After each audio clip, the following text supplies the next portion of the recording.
Autumn has officially begun. You can order some pumpkin spice lattes and see some Oscar bait type movies.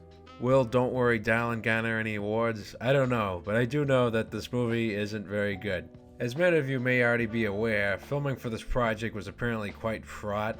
Shia LaBeouf was originally cast as the male lead, but he left during production, and accounts differ on how and why that happened. Plus, director Olivia Wilde and star Florence Pugh allegedly didn't have a good working relationship, and there was some other gossip about people spitting on each other. It's a big mess. Great movies can emerge from tumultuous productions, but in this case, the end result of Don't Worry Darling is underwhelming and derivative in my opinion. The story follows Alice, played by Pugh, who lives the life of a 50s housewife with her husband Jack, played by Harry Styles.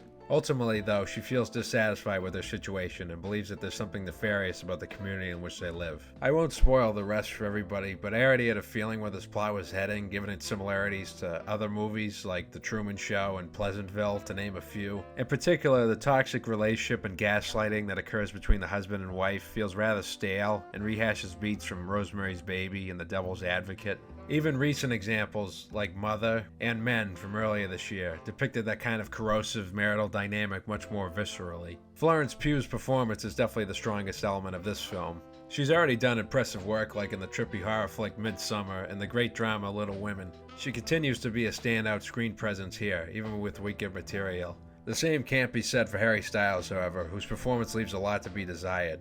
I enjoy his music, but he's yet to prove himself as a talented actor. Besides this, I know he had a supporting turn in Christopher Nolan's rousing war epic, Dunkirk. The non-linear narrative in that one was really effective, though some would probably prefer that the story be told in one direction.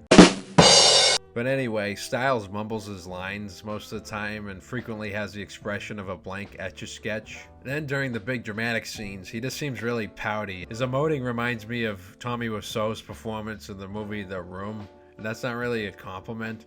This is a sophomore feature from Olivia Wilde, whose debut Booksmart was a likable and funny teen comedy. I also liked the Red Hot Chili Peppers video she directed. All in all though, Don't Worry Darling isn't nearly as tense and dramatic as it thinks it is. It reminds you of other better movies that you can watch instead. For instance, Wilde's character calls one guy a goober, a la the Goofy Goober restaurant from the SpongeBob SquarePants movie. I'm sure people will be eager to see this one because of all the high drama behind the scenes, but personally I think you could skip it. Don't see it, man, dude.